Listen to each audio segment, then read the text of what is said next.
আমি দেখলাম স্টেশনে পিচ্চিরা শুয়ে আছে, বাচ্চা, গায়ে জামা নাই, কোন মতে ছেঁড়া বস্তা দিয়ে মুড়ি দিয়ে আছে।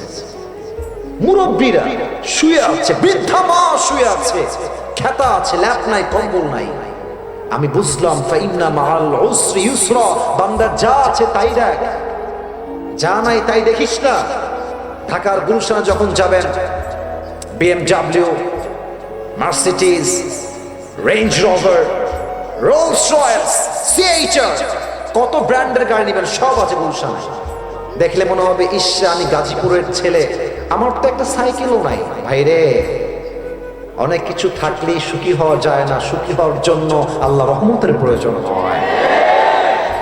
আমি আমার কথা বলছি, আমার যে ড্রাইভার ছিলেন তার ভাতিজা এই গত মাসে, এই ডিসেম্বর মাসে বাপকে বলেছে, আব্বা তুমি যদি আমাকে R15 কিনে না দাও আমি আত্মহত্যা করে মরে যাবো। আস্তাগফিরুল্লাহ, নাউযুবিল্লাহ। তো বাবা তো বাবাই হয়, বাবার মতো আপন আসলে পৃথিবীতে কেউ হয় না। আব্বা বলেছে ঠিক আছে, তোর মরতে হবে না, তোকে আমি আমার সব কিছু দিয়ে দিব R15, সমস্যা নেই। রিসেন্ট 1 মাসও হয়নি, R15 কিনে দিয়েছে। ভোরবেলা সকালবেলা রাস্তা ফাঁকা ছিল, আবেগ কাজ করেছে, বিবেক কাজ করে নাই। গাড়ি তুলেছে 120-এ 30-এ, তো ঠাস করে রাস্তা দিয়ে একটা গাড়ি চলে আসছে মাঝখানের সামনে দিয়ে, আর এটাকে কন্ট্রোল করতে পারে নাই, সোজা গিয়ে খাম্বার সঙ্গে মেরে দিয়েছে, জায়গায় স্পট ডেথ।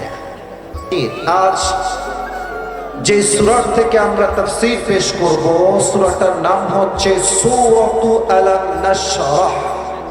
আমার প্রিয় গাজীপুরের ভাইরা সবাই বলেন সূরাতু আলাম নাশরাহ। আওয়াজগুলো জোরে চাই, কারণ আওয়াজ যেন কমে না যায়। সূরাতু আলাম নাশরাহ থেকে আজকে আমরা তাফসীর পেশ করার সর্বোচ্চ ট্রাই করব অল্প সময়ের ভেতরে। এই সূরাটা আছে 30 নম্বর পারা। বলেন সবাই, কত নম্বর পারা? 30 নম্বর পারা। এই সূরার আয়াত সংখ্যা হচ্ছে, এই যে কই যায়, এই নীল, এই নীল, মিডিয়া, আচ্ছা ঠিক আছে, সাইডে যাও, খবরদার কেউ যেন আমি উঠতে না দেখি। This is the last warning for everyone, কেউ উঠে যাবেন না, সবাইকে আমি অবজার্ভ করার ট্রাই করছি। এই সূরার আয়াত সংখ্যা হচ্ছে মোট 8টা। গাজীপুরের ভাইরা মোট কয়টা? 8টা। তবে আজ আমরা 8টা আয়াতের ব্যাখ্যায় যাব না, আমরা জাস্ট 2টা আয়াতের ব্যাখ্যা শুনব। জোরে সোরে বলেন সবাই, কয়টা আয়াত? আউযু বিল্লাহি মিনাশ শাইতানির রাজীম। বিসমিল্লাহির রাহমানির রাহিম। فإن مع العسر يسرا إن مع العسر يسرا Indeed and verily with every hardship there is ease. এই আয়াতের তরজমা হচ্ছে প্রত্যেকটা কষ্টের সাথে স্বস্তির দেখা, স্বস্তির সন্ধান। বলেন তো গাজীপুরের ভাইয়েরা আছে না নাই? আপনি যদি আমার কথাগুলো আজকে এখান থেকে শোনেন, এখান থেকে কথা বুঝে আসবে, এখান থেকে শুনে সব, কারণ প্রত্যেকটা পয়েন্ট খুবই ডিপ। যদি আপনি দিল দিয়ে না শুনেন, ইহা সে শুনোগে ইহা সে নিকাল জায়গা। এজন্য কান দিয়ে নয়, যতটুকু শুনবেন দিল দিয়ে শুনবেন। রাজি আছেন তো সবাই ইনশাআল্লাহ? তাহলে আমি সবার থেকে তর্জমাটা মুখস্থ শুনতে চাই। আমি বলবো প্রথম ধাপ, আপনারা বলবেন সেকেন্ড ধাপ। কষ্টের সাথেই আছে, এই জোরে কোন বামে সাউন্ড নাই, ডানে পারফেক্ট সাউন্ড, মাশাআল্লাহ। কষ্টের সাথেই আছে স্বস্তি বা সুখ। এটা হচ্ছে সূরাতু আলাম নাশরাহ এর 5 এবং 6 নম্বর আয়াত। এই 2টা আয়াতের আমি আজ তাফসীর থেকে 4টা ব্যাখ্যা দিব। Look at my 4 fingers. সবাই বলেন কয়টা ব্যাখ্যা? 4টা। 4টা ব্যাখ্যা শেষ হবে, 2টা ঘটনা বলবো, দোয়া হবে, and then we will go back to our home. বলেন সবাই ইনশাআল্লাহ। আসুন আমরা ব্যাখ্যায় ফিরে যাই। আমি দেখতে পাচ্ছি এখানে অনেক মাদ্রাসার ছাত্র ভাইরাও আছেন। এটা খুবই আমার জন্য সৌভাগ্যের বিষয় যে আপনারা মাহফিলে অংশগ্রহণ করেছেন। আমি কথা বলতে ভেরি কমফোর্টেবল ফিল করবো, বিকজ আপনারা আমার কথা আরো ভালো বুঝবেন, যুবক ভাইয়ারও অবশ্যই বুঝবেন। খেয়াল করেন, আল্লাহ তাআলা বলছেন ফাইন্না মাআল উসরি ইউসরা, ইন্না মাআল উসরি ইউসরা। এখানে তরজমা হচ্ছে কষ্টের সাথেই আছে স্বস্তি।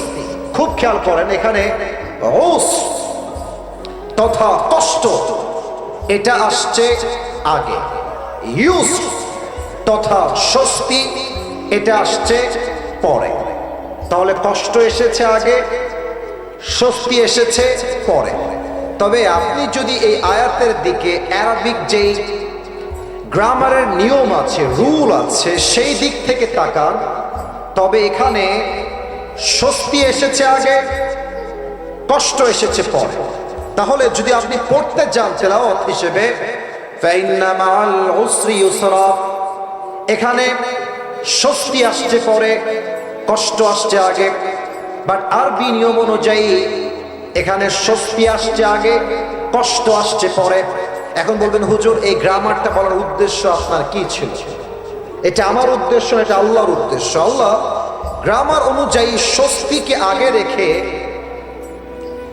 এটা বোঝাতে চায় যে বান্দা, তোর জীবনের যত কষ্ট আসুক, তোর ফোকাস, তোর পার্সপেক্টিভ, তোর দৃষ্টিকোণ কষ্টের দিকে হবে না, স্বস্তির দিকে হবে। কষ্টের দিকে নয়, স্বস্তির দিকে। এবার আমাকে উত্তর দিলেই তাফসীরটা আরো ভালো বুঝে আসবে। যেই মাস চলছে, মাসটার নাম হচ্ছে কি মাস? এই যে আসতে কয় রে বাবা, কি মাস? 2000 কয় সাল? 25 সাল। আমাকে উত্তর দিবেন সবাই, কেউ যেন বাদ না যায়। এই জানুয়ারি মাসে আপনি কয়দিন না খেয়েছিলেন? একদিনও না, তাই না? আচ্ছা, যদি বলি এই জানুয়ারি মাসে আপনি কয়দিন অসুস্থ ছিলেন, বলবেন দুই একজন হয়তো একদিন দুই দিন অসুস্থ ছিলাম। এর মানে আপনি যদি পুরো জীবনটাকে একটু অবজার্ভ করেন, দেখবেন যে আপনার জীবনে কষ্টের সংখ্যা কম, স্বস্তির সংখ্যা বেশি। ঠিক কিনা বলে? আল্লাহ বলছে বান্দা, কষ্টের দিকে তাকাস না, স্বস্তির দিকে তাকিয়ে দেখ, তোকে তোর জীবনটাকে সুন্দর করে দিবে একজন। তিনি কে? এখন চলছে শীতকাল। সেই দিন আমার প্রোগ্রাম ছিল বগুড়া। নাম শুনছেন না আপনারা? বগুড়া একটা উন্নত জেলা। তো আমি প্রোগ্রামে গেলাম, আল্লাহ তাআলার যেটা ফয়সালা, গাড়িটা নষ্ট হয়ে গেছে। আমার গাড়িও নষ্ট, যে গাড়ি ভাড়া করে নিয়ে আসছি ওই গাড়িও নষ্ট, দুইটাই নষ্ট রাস্তার মাঝে। রাত বাজে 2টা, কনকনে শীতে আমি থরথর থরথর করে কাঁপছি। বিশ্বাস করুন, আমি যতই বড় হুজুর হই আর যত বড়ই ফেমাস মানুষ হই না কেন, ডিপ্রেশন, চিন্তা প্রত্যেকটা মানুষের ন্যাচার, প্রত্যেকটা মানুষের দুশ্চিন্তা মাঝে মাঝে একটু হলেও হয়। কথা ঠিক আছে আমার? বিশ্বাস করুন, আমি গাড়িতে বসে বসে ভাবছি, ইসরে এত কনকনে শীত, আমার কত কষ্ট হচ্ছে। আল্লাহ তুমি আমাকে এত কষ্ট কেন দিচ্ছ? আমি তোমার দিনের কাজ করছি, এটা মাথায় চিন্তা করছি। সিএনজি এলো, সিএনজিতে ব্যাগ উঠালাম, যাচ্ছি অন্য আর একটা গাড়ি নেওয়ার জন্য। তো আমাকে যখন বগুড়ার রেল স্টেশন দিয়ে ক্রস করানো হলো, চিন্তা চেঞ্জ হয়ে গেল। আমি দেখলাম আমি শীতে কাঁপছি, আমার ভেতরে 2টা গেঞ্জি, উপরে জ্যাকেট, তার উপরে শাল বা চাদর পরে আছে। আমার স্টেশনে সাডেনলি চোখ স্টেশনে, এই রিসেন্টলি মাত্র 20-25 দিন আগে কথা বলছি, আমি দেখলাম স্টেশনে পিচ্চিরা শুয়ে আছে, বাচ্চা, গায়ে জামা নাই, কোন মতে ছেঁড়া বস্তা দিয়ে মুড়ি দিয়ে আছে। মুরব্বীরা শুয়ে আছে, বৃদ্ধা মা শুয়ে আছে, খেতা আছে, ল্যাপ নাই, কম্বল নাই। আমি বুঝলাম ফাইন্না মাআল উসরি ইউসরা, বান্দা যা আছে তাই দেখ, যা নাই তাই দেখিস না। ঢাকার গুলশানে যখন যাবেন, BMW, Mercedes, range rover, Rolls Royce, C-HR, কত ব্র্যান্ডের গাড়ি নেবেন, সব আছে গুলশানে। দেখলে মনে হবে ইসরা আমি গাজীপুরের ছেলে, আমার তো একটা সাইকেলও নাই। ভাইরে, অনেক কিছু থাকলেই সুখী হওয়া যায় না, সুখী হওয়ার জন্য আল্লাহ রহমতের প্রয়োজন হয়। আপনাকে একটা অবাক করা তথ্য দিব, কিন্তু মিডিয়া আছে বলতে লজ্জা পাচ্ছিলাম, ভেবেছি বলবো না, তবে বলবো। বলবো, আপত্তি নাই বলতে। শুনলে আপনারা হয়তো অনেকে মাইন্ডে নেবেন, বাট আপনাকে বুঝতে হবে যা বলছে আমি বাস্তব বলছি। ঢাকার গুলশানে স্বামীর বউ যে হয় অন্য পুরুষের ভাবি, স্বামী তার বউকে অন্য পুরুষের সঙ্গে শোয়ার জন্য দিয়ে দেয়। আপনি দেখেন নিউজে, আপনি ইন্টারভিউ দেখেন, আপনি বলবেন হুজুর আপনি এই পয়েন্ট এটা কেন উল্লেখ করলেন? আমি বলবো ভাইজান, ঢাকার গুলশানের লোকের কাছে রোলস রয়েলস আছে, দামি ফ্ল্যাট আছে, বাট তাদের কাছে চরিত্রের 2 পয়সা কোনো মূল্য নাই। আপনার কাছে হয়তো বা গাজীপুরে বড় একটা বাড়ি নাই, হয়তো টিনের ছাপরা আছে, বাট আপনাকে মাথায় রাখতে হবে ওর টাকা থাকতে পারে, ওর মনের সুখ নাই। আল্লাহ আমাকে টাকা কম দিয়েছে, মনের সুখ বেশি দিয়েছে, ঠিক কিনা বলেন? আল্লাহ বলছে বান্দা কষ্টের দিকে নয়, আমি আল্লাহ তোমাকে যে স্বস্তি দান করেছি সেই স্বস্তির দিকে তাকাও। 1 নাম্বার ব্যাখ্যা, আমাদের ফোকাস হবে স্বস্তির দিকে, কষ্টের দিকে নয়। 1 নাম্বার ব্যাখ্যা। 2 নাম্বার খেয়াল করো, ফাইন্না মাআল উসরি ইউসরা। এখানে আল উসর কষ্ট, এই যে আমার মাদ্রাসার ছাত্র ভাইয়েরা আমার দিকে তাকান, এখানে আলিফ লাম আসছে, আল উসর অর্থাৎ এটা মারিফা নির্দিষ্ট। কষ্ট জীবনে কার কোনটা আছে এটা সবাই আমরা জানি। মনে করেন আপনার বউ খারাপ, এটা আপনি জানেন, আপনার চাকরি লাগবে, এটাই কষ্ট, এটা আপনি জানেন, বাট স্বস্তি কোথায় আসবে এটা আমরা কেউ জানি না, এটার খবর রাখে একজন, তিনি কে? এবার আপনাকে আমি দুনিয়ার এক্সাম্পল দিয়ে তাফসীরটা বোঝাবার ট্রাই করি। ঢাকার বসুন্ধরার নাম শুনছেন তো নাকি? আপনারা শুনবেন না কেন, আপনারা তো ওখানে যাওয়া মানুষ, সবাই তো সচক্ষে দেখেছেন। আমি যে কথাটা বলবো সেটা হচ্ছে এইরকম, মাঝে মাঝে রাস্তায় হাঁটলে দেখবা অনেক মেয়েরা এমন বাজে পোশাক পরে বের হয়, দেখলে মনে হয় ঢাকা শহরের মেয়েদেরকে যে কিয়ামত বেশি দিন আর বাকি নাই। যুবক ভাই, এত বাজে পোশাক পরে মনে হয় রাস্তায় কোনো উলঙ্গ মেয়ে হেঁটে বেড়াচ্ছে গাজীপুরের ভাই। তো এত নষ্টা মেয়ের ভিড়ে দেখছো মাশাআল্লাহ, হঠাৎ করে যে এক বোরকাওয়ালি, হাতেও মোজা, পায়েও মোজা, ইয়ার ये तो अभी के अभी जन्नत से भाग के दुनिया में आई। সোনামণি উপরে ফিটফাট, মাঝে মাঝে ভিতরে সদর ঘাট। এখন তুমি ভাবছো যে আল্লাহ জীবনে একটাই কষ্ট, বউ নাই, এটা আমি জানি, কিন্তু আমি ভাবছি যে আমার স্বস্তি হচ্ছে এই বেরি আমার বউ হইলে আমার আর কোনো কষ্ট থাকবে না, এটা আমি চিন্তা করছি। বাট মাথায় রাখবেন, অনেক মেয়েকে দেখে মনে হবে রাজরানী, বিয়ের পরের দিন দেখবেন রাজরানী নয়, কাল লাগিনি বিয়ে করে আপনি বাসায় নেন। অতএব আল্লাহ বলছে বান্দা, কষ্ট কোন বিষয়ে তোর আছে তুই জানিস, বাট স্বস্তি কোন বিষয়ে আসবে এটা তুই জানিস না, এটা জানে একজন। আওয়াজ দিয়ে বলেন সবাই, তিনি কে? আর একটা এক্সাম্পল খুব খেয়াল করবেন, যুবকদের শখের বাইকের নাম হচ্ছে R15 ভার্সন 4 ইন্দোনেশিয়ান ভার্সন। হ্যাঁ, আচ্ছা দেখেন, গাজীপুরের ছেলে দেখেছি খুব ভাবসাব, সানগ্লাস পরে একটা R15 বাইক নিয়ে, বাপরে বাপ, ও বাপের রোড, এটা হ্যাভি টান দেয়। তো এটা বড় কষ্টের বিষয় যে আজকালকার মেয়েদের কাছে এই টাউট বাটপাট টিকটকার আর গাঞ্জাখোর পছন্দ হয়, দিনদার পছন্দ হয় না। যুবক এখন যুবক, এই যে যুবকগুলো আমার সোনামণিরা দাঁড়িয়ে আছে এখানে, ওরা ভাবছে ইস রে, এই মালটা পাইলে আমার জীবন সফল হয়ে যাবে, খালি R15 লাগবে, এইটা পাইলে আমি সফল। আমি আমার কথা বলছি, আমার যে ড্রাইভার ছিলেন তার ভাতিজা এই গত মাসে, এই ডিসেম্বর মাসে বাপকে বলেছে, আব্বা তুমি যদি আমাকে R15 কিনে না দাও আমি আত্মহত্যা করে মরে যাবো। আস্তাগফিরুল্লাহ, নাউজুবিল্লাহ। তো বাবা তো বাবাই হয়, বাবার মতো আপন আসলে পৃথিবীতে কেউ হয় না। আব্বা বলেছে ঠিক আছে, তোর মরতে হবে না, তোকে আমি আমার সব কিছু দিয়ে দিব R15, সমস্যা নেই। রিসেন্ট 1 মাসও হয় না, R15 কিনে দিয়েছে। ভোরবেলা সকালবেলা রাস্তা ফাঁকা ছিল, আবেগ কাজ করেছে, বিবেক কাজ করে নাই। গাড়ি তুলেছে 120-এ 30-এ, তো ঠাস করে রাস্তা দিয়ে একটা গাড়ি চলে আসছে মাঝখানের সামনে দিয়ে, আর এটাকে কন্ট্রোল করতে পারে নাই, সোজা গিয়ে খাম্বার সঙ্গে মেরে দিয়েছে, জায়গায় স্পট ডেথ।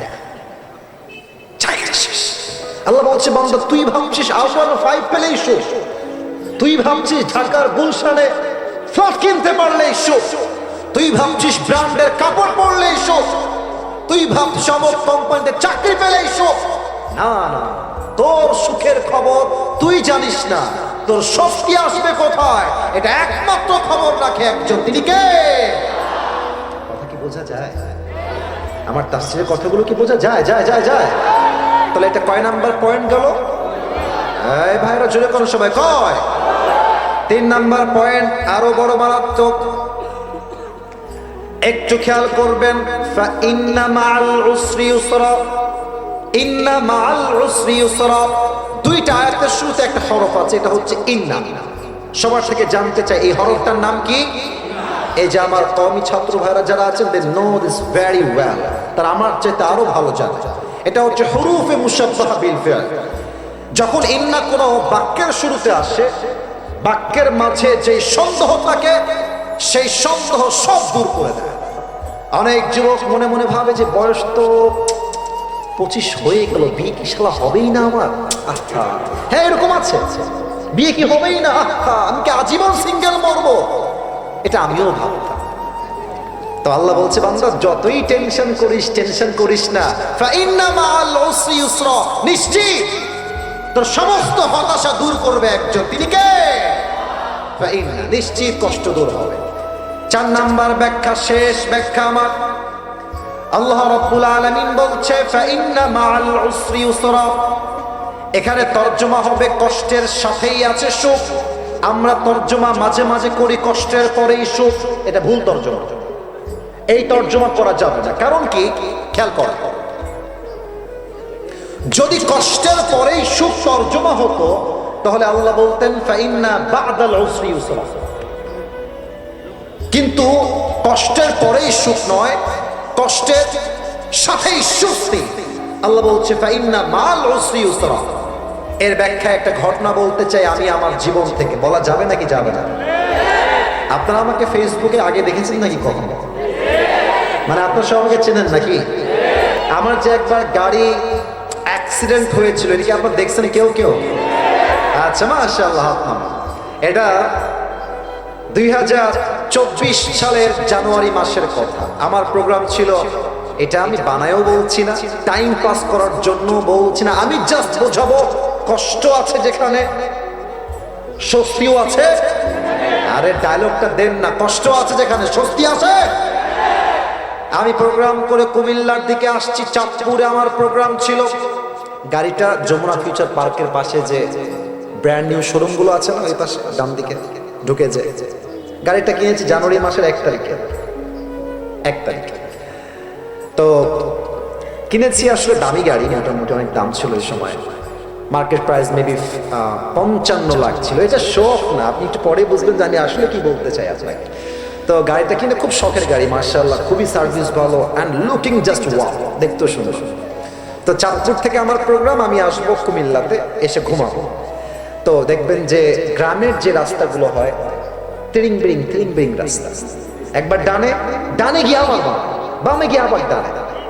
তা আমার ড্রাইভার সাহেবের এমন আবেগ কাজ করেছে, গ্রামের রাস্তায় গাড়ি তুলেছে 80-তে। তো আবেগের জন্য কি হয়েছে, রাস্তা ভেজা, বৃষ্টি হয়েছে। তো দেখেন, look at my right hand, ডান হাত দেখেন, গাড়ি যাচ্ছে এমনি সোজা। বোঝা যায়? ও ভাই কতক্ষণ বোঝা যায়? সোজা যাচ্ছে গাড়ি, তো রাইটে টার্ন নেওয়া লাগবে, অর্থাৎ ডান দিকে যাওয়া লাগবে। গাড়ি কিন্তু আছে 80-তে, আর রাস্তা পুরোটা ভিজা আর কাদা। তো আমার ড্রাইভার সাহেবের যে আবেগ কাজ করেছে, বিবেক কাজ করে নাই। 80-তে গাড়ি আছে, তো এই দেখেন ঠাস করে ইউটার্ন নেওয়ার জন্য গাড়িটা এমনি ঘুরাইছে। গাড়িটা ডান দিকে না গিয়ে সোজা খাদে চলে গিয়েছে। আর খাদে গেছে কেমন আমি বুঝাই বলি, একবার এমনি উল্টাইছে, আবার উল্টাইছে, থার্ড টাইম আমি বুঝলাম আমি জমিনের পানিতে পড়লাম। আমি তো অলরেডি কালেমা পড়ে ফেলেছি, তখন খুব সিরিয়াস ছিলাম। আসলে সবাই কালেমা পড়েছে, আমরা যারা ছিলাম সবাই মোটামুটি কালেমা পড়ে ফেলেছি। তো গাড়ি যখন নিচে পড়ে গেল, আমি দেখতে পাচ্ছি ভেতর থেকে পানি উঠছে। গাড়ির ভেতরে পানি অলরেডি উঠে গেছে। আমার সামনে যিনি ছিলেন, এক গ্লাসে বাড়ি পেয়েছে, এক বাড়িতে গ্লাস ভেঙে গেছে, ও জানলা দিয়ে লাফ দিয়েছে পানির ভেতরে, ওখানে নেমে গেছে। আর আমরা ছিলাম 7 জন। গাড়ির এমন জোরে আওয়াজ হয়েছে কুমিল্লাতে, অনেক এলাকার লোক ওখানে চলে আসছে, আশেপাশে সবাই চলে আসছে। কি হলো রে, কে এখানে, বেঁচে আছে কিনা মরে গেল, সবাই দেখতে চলে আসছে। কোনো মতে আমাকে গাড়ি থেকে বের করা হলো। আমি পানির থেকে উপরে উঠলাম। যখন উপরে উঠেছি, গাড়ির দিকে আমি তাকায় দেখলাম যে মাশাআল্লাহ আমার গাড়ির সামনের দিকে গ্লাস ভেঙে গেছে, ডান দিকে আমার জানালা নাই, নিচে আমার সিট নাই, উপরে আমার ছাদ নাই, গাড়িই নাই, গাড়িই নাই। তো মনটা এত খারাপ লাগলো, ইস রে, কেবল ব্র্যান্ড নিউ গাড়িটা কিনলাম, শোরুম থেকে 7 দিন হলো না, এত কষ্টের টাকা জমিয়ে কিনলাম, শেষ হয়ে গেল। কষ্ট, স্বস্তি কোথায়? এক জায়গায় স্বস্তি আছে যে ইস রে, আরে গাড়ি গেছে যাক না, যেখানে আমার বাঁচার কথা নয়, এখানে আমার চুল পরিমাণ কোনো আঘাত আমার গায়ে লাগে না। আল্লাহকে বললাম, আল্লাহ গাড়ি যা, আমি তো বেঁচে আছি, আমার ঠ্যাং তো ভাঙে নাই, আমার হাত তো ভাঙে নাই, এটাই কথা। বেঁচে থাকলে একদিন এই সব গাড়ি নয়, একদিন বিএমডব্লিউ কিনতে পারবো, ঠিক কিনা বলে? আল্লাহ বলছে, বান্দা কষ্টের পরে সুখ নয়, কষ্ট আছে যেখানে স্বস্তি আছে সেখানে। আচ্ছা, একজন মা যখন গর্ভবতী হয়, পেটের ভেতরে একটা যন্ত্রণা, বলেন তো গাজীপুরের ভাইয়েরা আছে না নাই? কি যে কষ্ট হয় মায়ের, একমাত্র মাই জানে। বাট মায়ের মাথায় একটা চিন্তা স্বস্তির থাকে যে যত কষ্টই আমার হোক, আমি তো মা ডাকটা শুনবো, আমার সন্তান যেন আমাকে মা ডাক দিবে, সমস্ত কষ্ট আমি এক মুহূর্তেই ভুলে যাব, ঠিক কিনা বলে? আল্লাহ বলছে, বান্দা কষ্টের পরে সুখ নয়, কষ্টের সাথেই রয়েছে স্বস্তি। তবে এই বার্তা সেই মানুষ বুঝবে যার মাঝে আছে 2টা গুণ। সবাই 2 হাত তোলেন, এই যে 2 আঙ্গুল, সবাই আমাকে দেখাবেন। কষ্টের সাথেই আছে স্বস্তি, এটা আমল করতে কয়টা গুণ লাগবে? আপনাদের সকলের শোনার মন আছে তো ইনশাআল্লাহ? হাত নামান, সবাই একটা তাকবীর দেন, নারায়ে তাকবীর। 12টা বেজে গেছে অলরেডি, ওয়াজ 1 ঘন্টা হয়ে গেছে, আরো 10 থেকে 15 মিনিট সময় আমাকে দেওয়া যাবে না ইনশাআল্লাহ? ইনশাআল্লাহ আওয়াজ তো বলছে না, বলেন সবাই ইনশাআল্লাহ। 1 নাম্বার গুণের নাম হচ্ছে ধৈর্য। বলেন সবাই, 1 নাম্বার গুণের নাম কি? ধৈর্য। আমি একটা কথা সবাইকে জিজ্ঞেস করতে চাই, যদি আমার ভুল হয় আপনারা আমাকে ধরিয়ে দিবেন। সাররাবা, আমি আমার জায়গা থেকে বলছি, আমার সামনে যতগুলো যুবক এখানে এসেছে, এটা আমার আন্তরিকতার বিশ্বাস, এখানে 90% বেশি যুবক ভাইরা আমরা সবাই মধ্যবিত্ত পরিবারের সন্তান এই মাহফিলে এসেছি। আমি আমার একটা ওয়াজে বলেছিলাম যে মধ্যবিত্ত পরিবারের সন্তান মানেই হচ্ছে একটা ব্র্যান্ড। কেন ব্র্যান্ড? সাইকেল দিবেন আমাদেরকে চলবে, বাইক দিবেন চলবে, কার দিবেন চলবে, বলবেন যে কার দিব না, বাইক দিব না, হেঁটে হেঁটে এসো তাও আমার চলবে, কারণ আমি মধ্যবিত্ত পরিবারের সন্তান, ঠিক কিনা? আপনি আমাকে ভাত দিবেন, ডাউল দিবেন, তাও আমার চলবে। আপনি আমাকে ভাত দিবেন, আলু ভর্তা দিবেন, তাও আমার চলবে। আপনি আমাকে ভাত দিবেন, গোস্ত দিবেন, তাও আমার চলবে। আপনি আমাকে 1 প্লেট ভাত দিবেন, আর কিছুই দিবেন না, 1 গ্লাস পানি দিবেন, 1টা মরিচ দিবেন, আমার পান্তা ভাত হলেও চলবে। আপনি বালিশ দিবেন, ঘুমাবো, বালিশ দিবেন না, তাও ঘুমাবো। খাট দিবেন, ঘুমাবো, খাট দিবেন না, তাও ঘুমাবো। কারণ হলো আমি বড় ঘরের খেয়ে পড়ে বড় হওয়া ব্রয়লার মুরগি না, আমি মধ্যবিত্ত পরিবারের সন্তান। আমি যেমন আরাম করতে পারি, তেমন আমি মাথার ঘাম পায়ে ফেলে কঠোর পরিশ্রম করতে পারি, ঠিক কিনা বলেন?